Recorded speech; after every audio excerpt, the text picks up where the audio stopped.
I'm Dustin. I'm Matthew. I'm Nate. Yeah, we're BanDam. He's here. Look at him. Look at that beautiful face. Finally. He's right there. Look at him. Oh God. Yes. Oh, okay. So we're going to do a review video today of, I've been looking forward to this one, of the GLXD series by Shure. Their wireless series that came out last year. Watching them from NAMM of 2014. I wish I could went to NAMM for 2015. We all do. But alas, we're here and we're poor. So, I guess we'll just get started on this thing. For all of you who are microphone buffs or guitar buffs, this would be a pretty cool video for you. So there's two items we're going to go through today. They did quite a few models of the GLXD. Put the same technology in all of them. Like there's the wireless mic clips for more like talk business stuff kind of thing. And then we got your microphones here, and we got a nifty, really cool design on this. Actually, I really like this one a lot. Of a pedal for your guitar, or a wireless pedal. So without further ado, we'll just kind of go through what the model names are, their prices, and we'll keep going. So this is the GLXD 24. This is the GLXD 2. This is the GLXD 4. Look at that. Oh, what the hell? This is the transmitter, receiver. Happy day. And over here, we have the GLXD 16. Is that the 6? I believe so. Yeah, okay. And the GLXD 1, which is the actual transmitter for it. Yeah, so awesome. We'll do pros of the GLXD series. Like honestly, this is just a fantastic series. The biggest pro for me, and this is the biggest, like anytime I say get something, both of them have rechargeable batteries, which is fantastic. That is my biggest plus for these guys. They last 16 hours on one charge. The batteries are like $30, so at least the next, like you can get multiple batteries for this guy, and they last 16 hours, and that one recharges super easy, and you never have to buy batteries again, because buying batteries is a pain in the ass, and I hate doing it. And the GLXD1, the transmitter for this one actually has a little light that comes on, and it flashes green when it's charging. And then the closer it gets to getting fully charged, it has to turn solid green, so you know it's fully charged with the battery. Boom. So yeah, it actually indicates to you how much battery's on. Yeah. And on the receiver base for this, there's actually a neat little series of LED lights that actually shows how much battery you have left in the transmitter unit as well. So that way you can see the closer it gets to being a lower battery, you know that you're not going to have more than say 2 hours of time left on the battery. So that way you have an idea when you need to charge it. Yeah. So it's really neat that way too. Great point. It's almost the exact same on here. You just have to turn this sucker on. You'll get a green light. It's always green. But on here, it's going to show up, it's going to give you the time, so it'll be like 16 hours. It's pretty damn accurate. Like, it'll be down to like, I got 6 hours and 24 minutes left. It's that close, and it really is. It's not like, you have 3 hours left, and then it turns off a couple seconds later. It's extremely accurate. It lasts forever. It's awesome. And the charge, like, to recharge it doesn't take more than like an hour, 2 hours maybe. Like, so, and they have a quick charge feature, so like, they kind of, for this anyway, I know the same thing for that. If you're like, oh crap, I forgot to charge this thing. If you just do in between sets, like a 15-minute charge will give you, I think, an hour worth of playing. I think so, which is, that's your set. Usually, unless you're a boss and you're just going to go 3 hours straight, which whatever. Props to you. And the second thing about this that is fantastic, the technology in this little digital wireless system. They do 3 signals simultaneously, and it chooses through, I don't know, magic or something. It just kind of chooses the best one, and then if that signal kind of starts to go away, it has 2 more backup, and it seamlessly goes right. You can never ever tell when it switches over, ever. It is beautiful. And so that way, if you happen to be playing in a place where there's like Wi-Fi or any other kind of signal interference that can get in the way of that, you can actually switch between the different channels while you're playing, and you don't even notice it's so seamless. So you're never really gonna have to worry about if something gets switched on, it's gonna interfere with the signal, and I'm not gonna be able to change it mid-play, like while I'm playing. So that way, whenever the signal gets disrupted by anything, it actually switches over to the next strongest signal. So that way, there's no breakup or constant interference on the signal that's being interfered with too. Especially with the epidemic they had with like the government kind of doing that weird shit with the like the frequency ranges. I don't know. They did something which a lot of older wireless technology it didn't work as well, and they started getting this awful buzz just because the government's like, yeah, we're gonna take that. So sorry. So this works. I forgot what frequency range it works at, but it's like right around, I think it's right around like cell phones and stuff like that, which, will never go away, but that's why they did the 3 switching around, because there's a lot of there's signals flying everywhere if you're at a gig everywhere, so that's why they have that. Between your possible ability of like Wi-Fi, cell phone signals, everything like that, there's a good possibility that at some point, you might run into a place where your signal's going to get interfered with by something, and having the auto switch feature with that makes it so you don't really have to worry about something interfering with your signal there. Genius. Awesome. Great feature. Innovation. Love it. All right, so that's just the GLXD in general. Now we're going to go into the individual stuff. So we'll start with the 24. Let's do like pro con. Really quick. So first pro I got out of this thing. This is a beta 58 head, and you can actually switch them out. If I wanted to, I can go get an SM and just switch this guy, untwist it, toss it. I won't toss it, but then put it back on. And you got yourself an SM58. I don't know why you do that, but whatever. So it sounds fantastic. It sounds. I mean, I think it sounds better in my opinion than a regular wired beta 58, just because of the gain. That's the next point. Like there's a crap ton of gain on here, and you can control the gain on here. I've only got it on like 10, I think, plus dB, because it was on 20 when I got it, and I had to turn it down until just like on the board was just spiking every time. So I was like, all right, well, we're gonna turn that down. So gain's awesome. I like how there's a recharger. Like the cool part about this guy, there's a recharger right here. So if you're in the car, it has a USB to this, and you can just charge it in the car if you're like freaking out and you forgot to charge it. Or you can, oh, it's rolling away. Or you can take the battery out, and seriously, one of these costs $30. So if you just wanted to get two, this is awesome. I haven't done this yet, but there is a place to stick it right in there, like that, and it sticks in there and it charges. So I mean, you can have that charge at your place, at the gig, wherever, and it conveniently pops out, charges quickly. So you never have to worry about that. Stick it right in there. There you go. You're good to go. So I like the diversity with the charging. And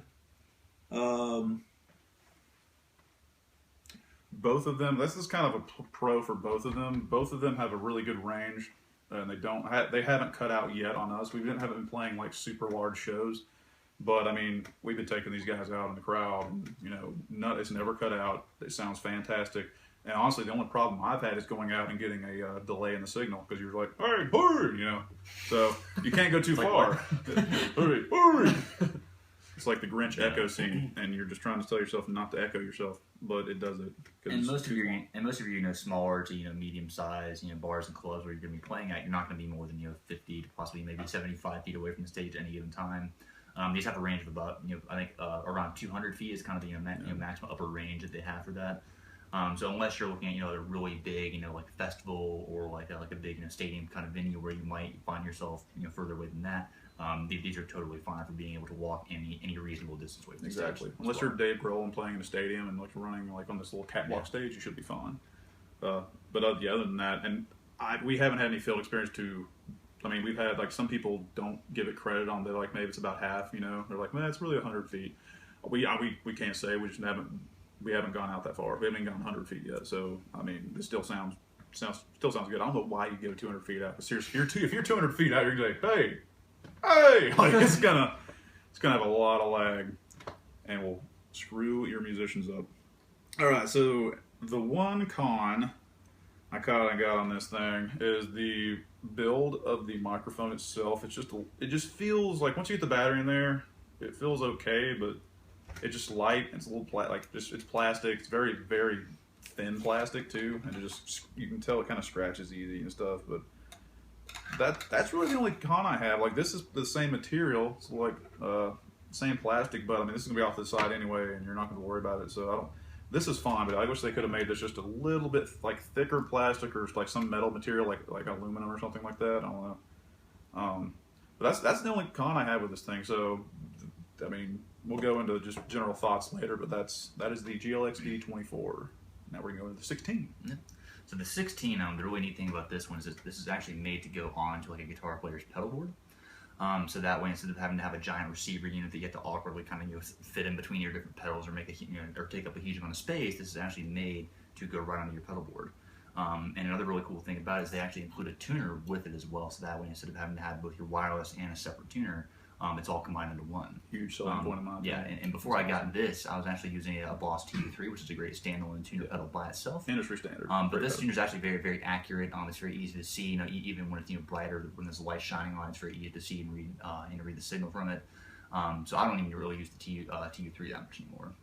So this is kind of taking the place of both having the wireless system and the tuner spot on my pedal board as well.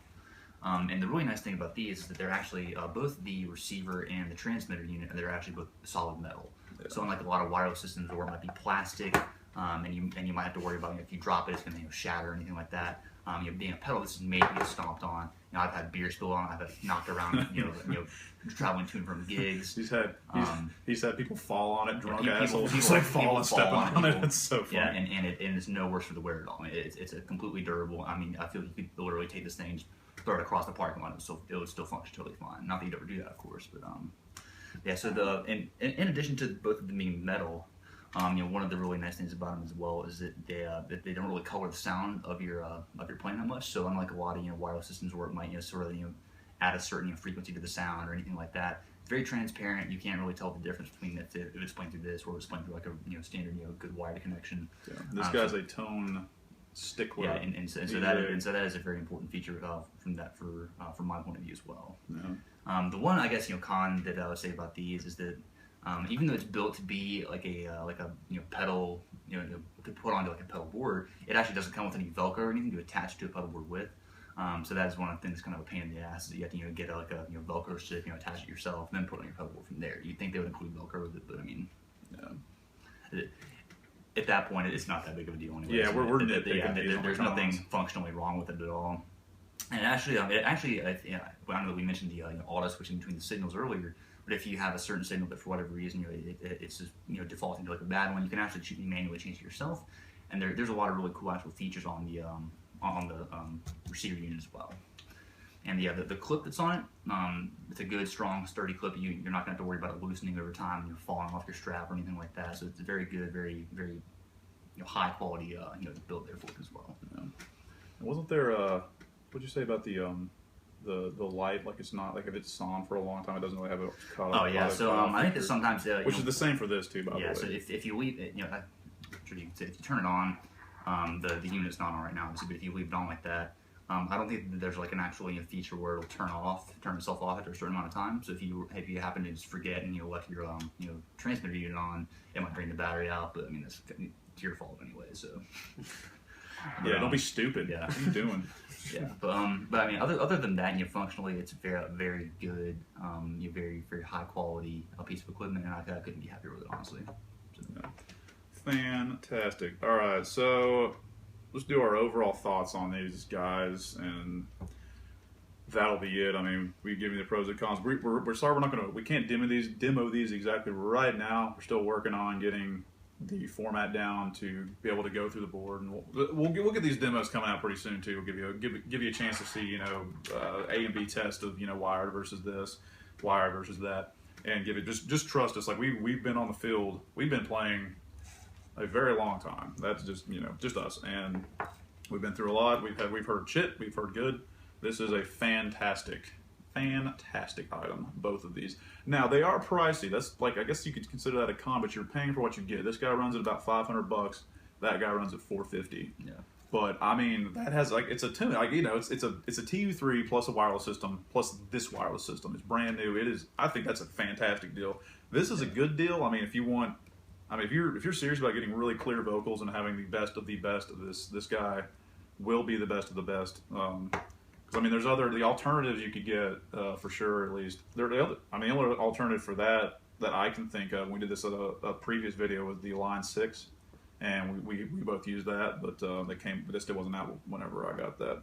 And it's missing a lot of the key features that it that is. one Yeah, has. So. It just hasn't. It's newer technology. They've just been cramming stuff in, which is awesome. Oh gosh, I lost my train of thought.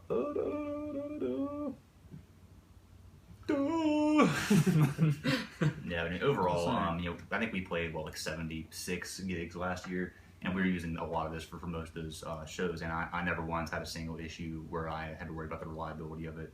Rock solid reliability, and the wireless mic the same way too. So yeah.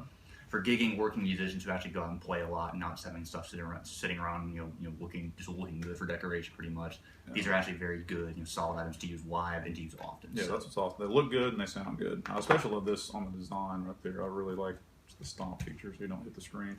Yeah. Great designs. Sure knocked it out of the park on this. The other wireless, you can look up other wireless systems for these. The old ones like the BLX, I think, is one. And There's other ones, but I mean, for your money and for the best sounding single, because there's a lot of other. I think there's another version of this that does a dual microphones, and like you go up to like 4 maybe. I forgot exactly how much, but this is just the single unit. It's not rack mountable. I forgot to mention that. The other ones, there's a couple more in the GLXD series that are rack mountable. But anyway, oh, we have a visitor. So yeah, good. It's really good. Fantastic. Dustin, what do you think, man? You've been chilling over here. I mean, I just think Looking from the outside in, what's happening? one of my favorite things about the pedal, and we kind of mentioned it, but if you can see here, the screen is actually protected by these kind of, I don't know what you'd say, these formations on the front. These devil horns here? These stalactites, but so that way when you get to step on the pedal, you know, maybe you've had a few drinks yourself when you've been playing, you don't step on the screen because of these formations. So I think that's a really key feature that I personally like. You definitely don't want to mess up your screen. And I like how durable it is. But I would say, like, there's not a lot of weight to this microphone, and it does feel sort of cheap. So even though the sound quality is great, it doesn't really. GLXD's fantastic. Also, this is terrible. No, this is a good system. It sounds really good. But if you want something more durable, maybe look towards something else. But yeah, other than that, Sennheiser, like I think I'm not saying like I don't know. I'm a Shure guy. Like there's Shure guys, there's Sennheiser guys, there are Alto guys. Like all of those companies are fantastic. I think like I just like the higher frequencies this guy has. Just for my voice personally, I think it's better. Like try the Sennheiser too. Great microphone. It worked for another guy in our band's voice a long time ago, but it just didn't work for mine. The high frequencies can really shine through. There you go. Yeah. And but yeah, and it's not like we use this guy. We also use a wired Beta 58. We use a SM58 over here. So I mean, we're using every single model, and all the time. And I really can't tell the difference. They all sound really good. Another really nice feature. Oh yeah. Thanks. About the microphone and its transmitters, it comes with this nice case. It does. This case is very awesome. It's pretty much perfect. You can put everything in here, fits perfectly. Yep. It closes right down. Nothing's. Here's your power. It actually comes with a clip too. Forgot to mention that. So, special design clip for how fat it is. And there's your battery slot. And I just put this in here just to. You can add more things to it. There's that USB charger I was talking about earlier. And it's convenient. I get to put all this stuff in there, and there you go. And it's a really cool case, really durable, light, and protects your shit. So, yeah.